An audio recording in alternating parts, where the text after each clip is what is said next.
Subscribe করুন Sony ৮, click করুন bell icon. কি আজকে এত বেলা হতে চললো কিন্তু সবাই এখনো পর্যন্ত এলো না। এই সব হলো কুঁড়েমির লক্ষণ মহারাজ। আপনি একদিন যারা যারা দেরি করছে তাদের চাপকে দেবেন, তাহলেই সব সিধে হয়ে যাবে। আর বলবেন না মহারাজ, আজকে গিন্নি কাঁচা লঙ্কা দিয়ে কুচো চিংড়ির ঝালটা যা বানিয়েছিল না, খেতে খেতে দেরি হয়ে গেল। গোলগাপ্পি দেওয়ার আর জায়গা পাও না না? বিশ্বাস করুন, সত্যি খুব ভালো রান্না করেছিল গিন্নি, তাই আবার আরেক হাঁড়ি ভাত চড়াতে বললাম। আর সেটা খেয়ে আসতেই তো দেরি হয়ে গেল। আরো এক হাঁড়ি? মহারাজ কিছু মনে করবেন না, এই পাঠশালা বন্ধ করে সব গুছিয়ে তাপে এলাম। সুপ্রভাত মহারাজ। সুপ্রভাত মহারাজ। প্রভাত আজকে আর শুনেই তোমরা সবাই এত কুঁড়ে হয়ে গেছো যে কি বলবো। মহারাজ, এই কুঁড়েমির আসল কারণ হচ্ছে চর্বি। কথায় আছে, যত বেশি চর্বি তত তাড়াতাড়ি মরবি। আপনি কি বলতে চাইছেন মন্ত্রী মশাই, যে আমি তাড়াতাড়ি মরে যাব আর আপনি মজা দেখবেন? ঠাকুর ঘরে কে, আমি তো কলা খাইনি ব্যাপার হয়ে গেল। গোপালের একদম মোক্ষম জায়গায় আঘাত লেগেছে, যাকে বলে ওই আঁতে ঘা। তুমি বেশি কথা বলো না বৈদ্য, ছুঁচ করে চালুনির বিচার। হ্যাঁ, বৈদ্য তো দেরি করেই এসেছে। আমার মনে হয় প্রত্যেককে এমন ভাবে প্রশিক্ষণ দেওয়া দরকার যাতে তারা একটু চনমনে হয়ে ওঠে। হ্যাঁ মহারাজ, তাহলে আগামীকাল থেকেই শুরু হোক ব্যায়াম আর অস্ত্র শিক্ষা। হ্যাঁ, কুঁড়ে থাকলে রাজ্যের কোনো বিপদ আপদেই সভাসদেরা কাজে আসবে না। ঠিক বলেছেন মহারাজ। তাহলে আর দেরি কেন, চলো সবাই এখনই আমরা মাঠে যাই। এই তো মহারাজ ভরপেট খেয়ে এলাম, এখনই মাঠে? ও সব অজুহাত দিয়ে লাভ নেই, চলো চলো চলো।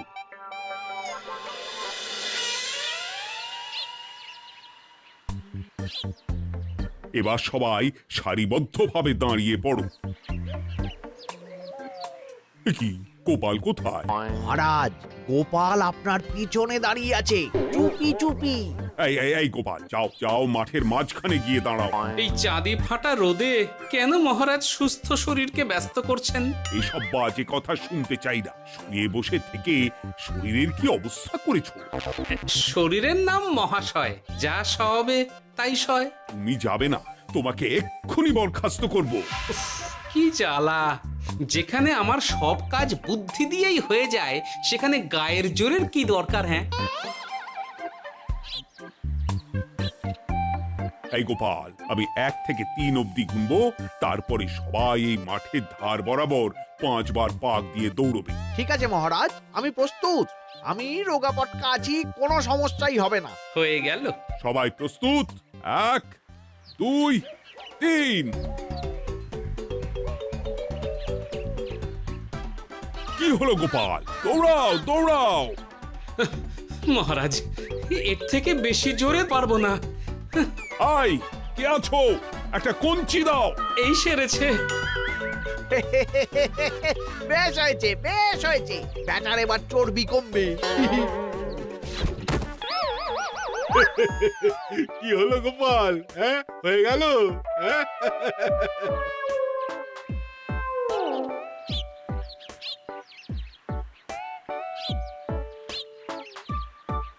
এই উল্টে উঠি, আমাদের দাদু উল্টে গেছে। হ্যাঁ, তাই তো দেখছি। চল চল গিয়ে দেখি। উফ, চেহারার কি অবস্থা বানিয়েছো গোপাল? হ্যাঁ, এতটুকু দৌড়তে গেলেই চিটপটাং। তাড়িয়ে দিন মহারাজ, এরকম বেঢপ চেহারা সভাসদকে আমাদের দরকার নেই। না না, তা বললে হবে নাকি গোপাল? তুমি এক্ষুনি বাড়ি চলে যাও, কালকে আবার মাঠেই দেখা হবে। এই দাদু বাড়ি চলো। ওরে বাবারে!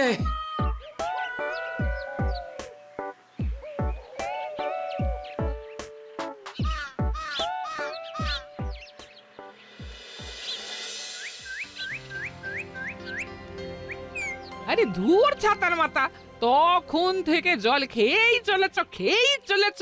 কি হয়েছে সেটা বলবে তো? শরীর চর্চা হয়েছে, শক্তি খরচা হয়েছে, আর পারছি না। উফ, বাপরে বাপ, কি পায়ে ব্যথা! এই জন্যেই আমি বলি বাপু, একটু বপুটাও নড়াও, কিন্তু কার কথা কে শোনে? ওরে বাবা, অকারণে সুস্থ শরীর ব্যস্ত করবো কেন বলো তো? বেশি নড়াচড়া করলেই আয়ু কমে যায়। তোমার এই বাজে কথা কোন শাস্ত্রে লেখা আছে শুনি? শাস্ত্রে কেন যাব, বাস্তবে জলজ্যান্ত উদাহরণ আছে। আমি মানতে পারছি না।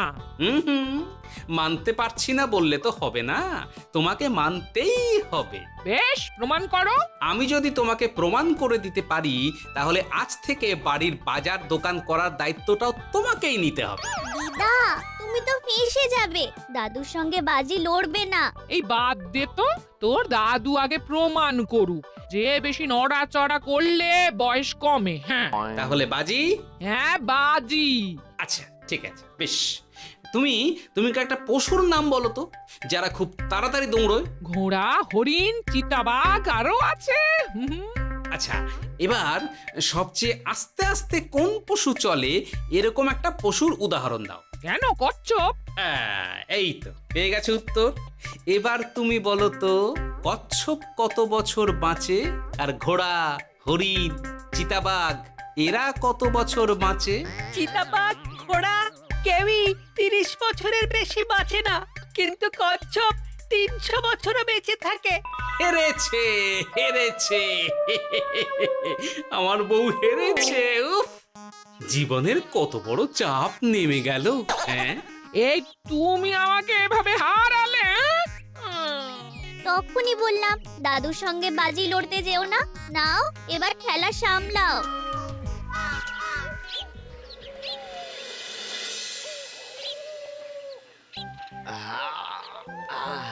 আরো ভালো করে মালিশ কর। আজকে ছোটাছুটি করে পা দুটো বেশ ব্যথা ব্যথা করছে। কালকে তো আবার অন্য পরীক্ষা।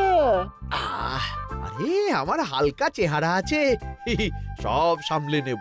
কালকে তো অস্ত্র চালনা হবে, কালকে আমি কাঁপিয়ে দেব। কাঁপাতে তো হবেই মন্ত্রী মশাই। আমরা আপনার শরীরে এমন ঘষা মাজা করে দেব না, মনে হবে আপনি না একটা জলযন্ত্র অস্ত্র চালনা করতে যাচ্ছে। বাস এই তো চাই।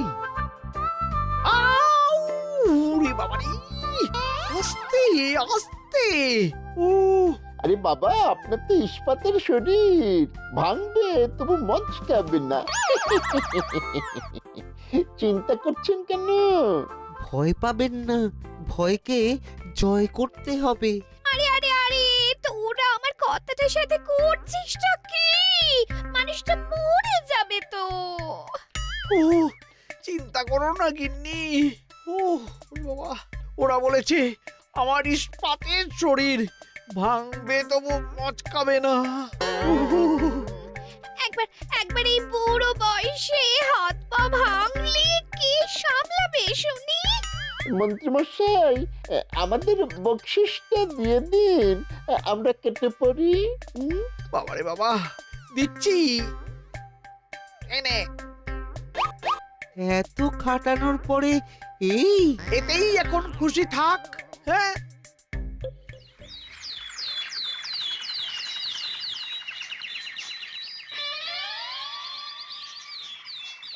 এবার তোমাদের সকলকে অস্ত্র শিক্ষা দেওয়া হবে। উফ, রোজ রোজ কি জ্বালাতনে পড়েছি, বাপরে বাপ। বাবা মা কাউকে ডাকার দরকার নেই, ভালো না লাগলে রাজসভা চাকরি ছেড়ে চলে যাও। মহারাজ, এটা তো উচিত নয়। যে যেটাই পারদর্শী তাকে সেটাই করতে দিন না। একটা বাঁদরকে যদি আপনি বলেন শিকার করে মাংস খেয়ে দেখা, সে কি পারবে মহারাজ? মহারাজ, গোপাল একটু বেশি কথা বলছে, ওকে আপনি বের করে দিন। আমি তোমার কথায় গলবো না গোপাল, তোমাদের সবাইকে এখন অস্ত্র শিক্ষা শিখতেই হবে। কর্তার ইচ্ছায় কর্ম, এখন তো আমার আর কিছুই বলার নেই। তাহলে আর দেরি কেন, তোমরা সবাই একটা করে ঢাল আর একটা করে তলোয়ার তুলে নাও। সেনাপতি, বলুন মহারাজ। তুমি সকলকে অস্ত্র শিক্ষা দেবে, তলোয়ার চালানো শেখাবে। এক এক করে প্রত্যেকে তোমার কাছে যাবে আর এক এক করে তুমি সবাইকে তলোয়ার চালানো শেখাবে। আচ্ছা মহারাজ, তাহলে ওই সবার প্রথমে চলে আসুন মন্ত্রী মশাই। হ্যাঁ, আমি প্রস্তুত। আমার শরীর ইস্পাতের মতো, ভাঙবো তবু মচকাবো না।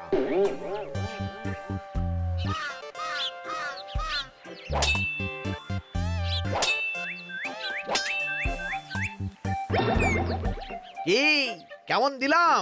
অত সহজ নয় সেনাপতি। আমি মন্ত্রী এমনি এমনি হইনি, আগে অস্ত্র শিক্ষা শিখে তবে মন্ত্রী হয়েছি। এটা কি হলো?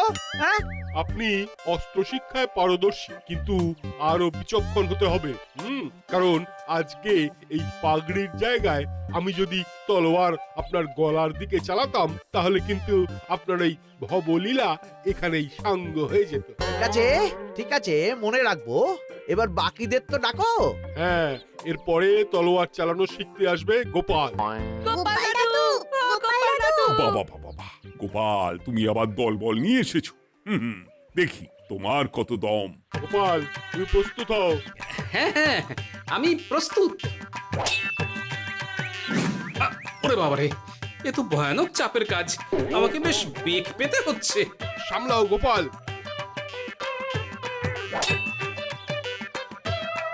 না, আমাকে অন্য রাস্তা দেখতে হবে। সেনাপতি, মহারাজের দিব্যি, তুমি আমার দিকে তলোয়ার ঢাল বাড়াবে না। এই এই, এটা কি হলো? সত্যি তো, এটা কি হলো? গেল গেল গেল গেল গেল গেল গেল, দুটিটা খুলে গেল গো। দেব নাকি এবার কুচ করে কেটে? জিতে গেছি, জিতে গেছি। এটা কি হলো? শত্রুপক্ষ কখনো কারো দিব্যি শুনবে না। আর সেনাপতি, তুমি কি ওখানে দাঁড়িয়ে দাঁড়িয়ে মজা দেখছো? আমি কি করব মহারাজ, গোপাল যে আপনার দিব্যি দিয়ে দিল। গোপাল বেটা খুব চালাক।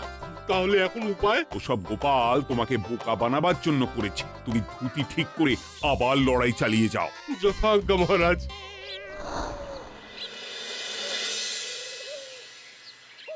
কিরে ন্যাপলা, তোদের দিদা আমার জন্য কি রান্না করে পাঠিয়েছে রে? এই তো ভাত, আলু সেদ্ধ, এই পুঁই শাকের ঝোল আর রুই মাছের ঝাল।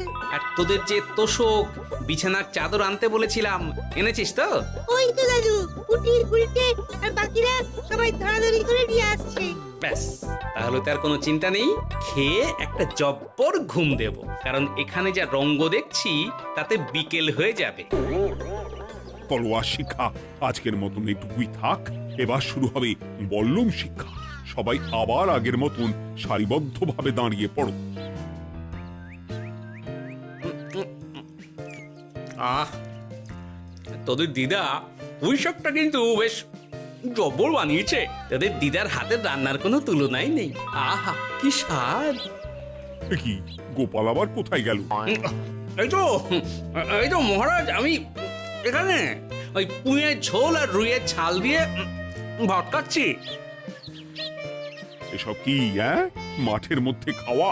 আরে শরীরটাকে তো রাখতে হবে। তাড়াতাড়ি খেয়ে এইদিকে এসো। আসছি আসছি আসছি। এবার আমি তোমাদের দেখাবো কিভাবে বল্লম নিয়ে তেড়ে যেতে হয়। দেখান মহারাজ।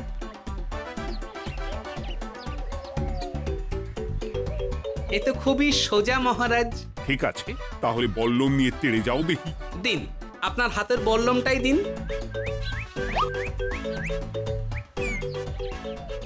আরে আরে, গোপাল তো মাঠ থেকেই চলে গেল। আমি ডেকে আনছি মহারাজ। আরে আরে, ও গোপাল, গোপাল, মহারাজ ডাকছেন। থামো থামো। মহারাজ বলেছেন বল্লম নিয়ে তেড়ে যেতে। তেড়ে গিয়ে আবার ফিরে আসতে তো উনি বলেননি। আরে, এ তো মহা মুশকিল।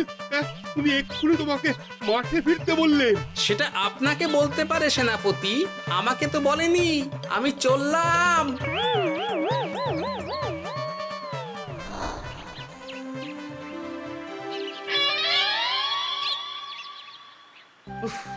বাবারে বাবা, কি ঝক্কি! অনেক বুদ্ধি করে মাঠ থেকে খাটে চলে এসেছি।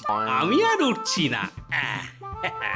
এ কি বলি, তোমাদের তো এখন অস্ত্র শিক্ষা নেওয়ার কথা। হ্যাঁ, তোমার বলা নেই, কোয়া নেই, অমনি বাড়ি চলে এলে। আরে বাবা, ওইসব অস্ত্র শিক্ষা মানেই সুস্থ শরীরকে ব্যস্ত করা, অসহ্য খাটনি, অযথা কষ্ট। কষ্ট করলে তবেই কেষ্ট পাওয়া যায়। হ্যাঁ, তোমায় আমি আগেও বুঝিয়েছি, যেখানে বুদ্ধি কথা বলে সেখানে দেহের শক্তি নীরব দর্শক গিন্নি। আরে বাবা, সে না হয় বুঝলাম, কিন্তু মহারাজ তো ভালোর জন্য সবাইকে অস্ত্র শিক্ষা দেওয়ার চেষ্টা করছে না? আরে বাবা, যার যা কাজ তাকে সেটা করালেই পারে। মহারাজ তো সেটা বুঝতেই চাইছেন না। আমি এখন ঘুমো।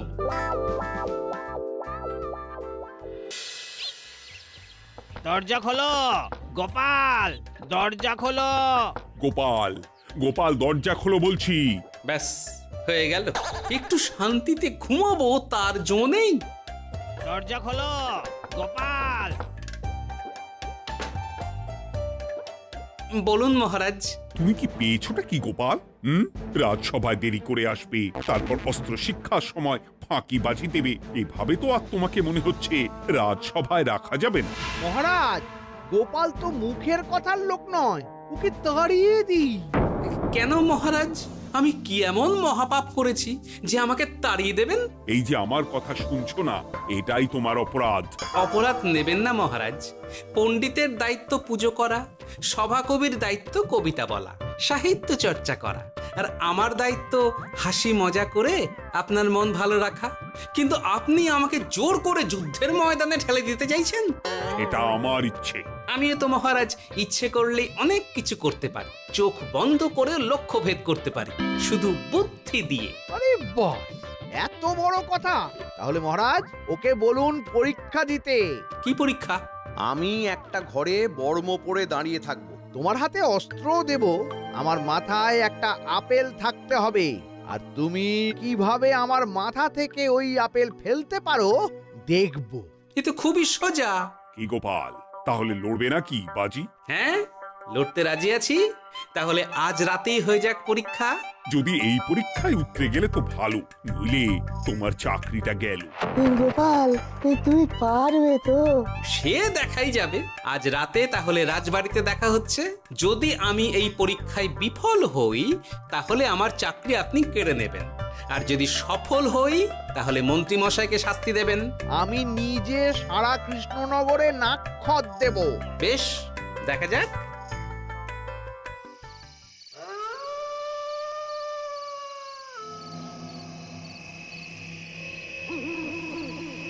কি মন্ত্রীমশাই, ব্যবস্থা সব ঠিকঠাক হয়েছে তো?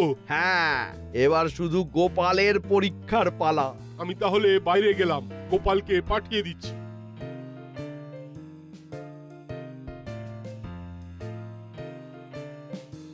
এবার যাও গোপাল, ঘরের ভিতরে যাও, দেখি তুমি কি করে মন্ত্রীর মাথা থেকে আপেল ফেলতে পারো। আপনি তো শুধু আমার চোখ ঢেকেছেন, আমার নাক মুখ কানও ঢেকে দিন, যাতে ঘ্রাণেন্দ্রিয় শ্রবণেন্দ্রিয়েরও সাহায্য না নিতে পারি। বেশ, তাহলে তাই হোক। আয়, কে আছো? গোপালের মুখ নাক আর কান ঢাকো। যথা আজ্ঞা মহারাজ। একটু একটু মোটা কাপড় দিয়ে নাক মুখ ঢাকো, হ্যাঁ, যাতে সেভাবে আপেলের গন্ধ না পাই। বেশ বেশ।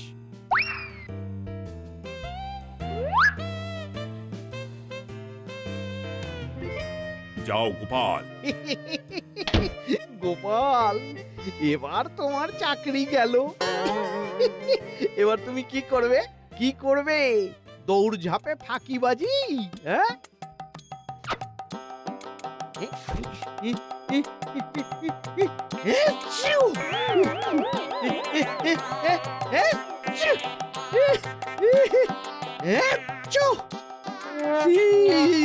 গেল গেল গেল গেল গেল, আপেল পড়ে গেল।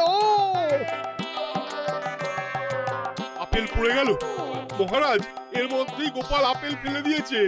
ঘরের ভেতরে চলো।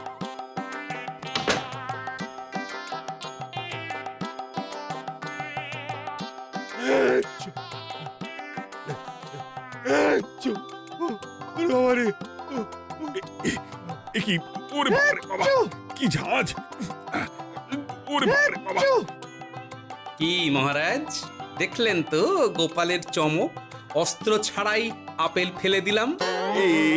কি, এটা তো তুমি নীতি বিরুদ্ধ কাজ করেছো। সারা ঘরে নস্যি ছড়িয়ে দিয়েছো।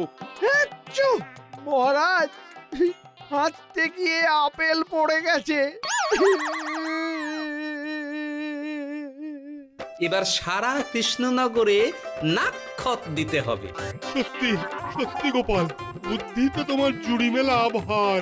আমার নাম গোপাল ভাঁড়, একটা কথা মনে রাখবেন, কেউটে সাপের লেজে পা দেবেন না, আর গোপালের কাজে বাধা দেবেন না। যে কাজ বুদ্ধি দিয়ে করা যায় তার কাছে শক্তি ছোট্ট শিশু মাত্র। সত্যি গোপাল, আজ তুমি সেটাই প্রমাণ করে দিলে। আর আজ থেকে তোমাকে তোমার ইচ্ছার বিরুদ্ধে খাটাবো না। তুমি খাও দাও, ভুড়ি বানাও। যার যা কাজ সে তাই করবে।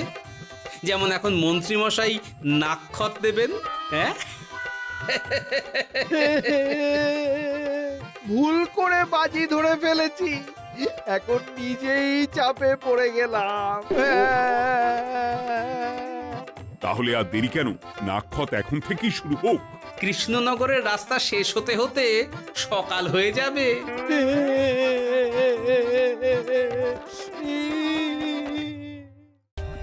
For more updates, subscribe to our channel, click the show links and enjoy watching the videos.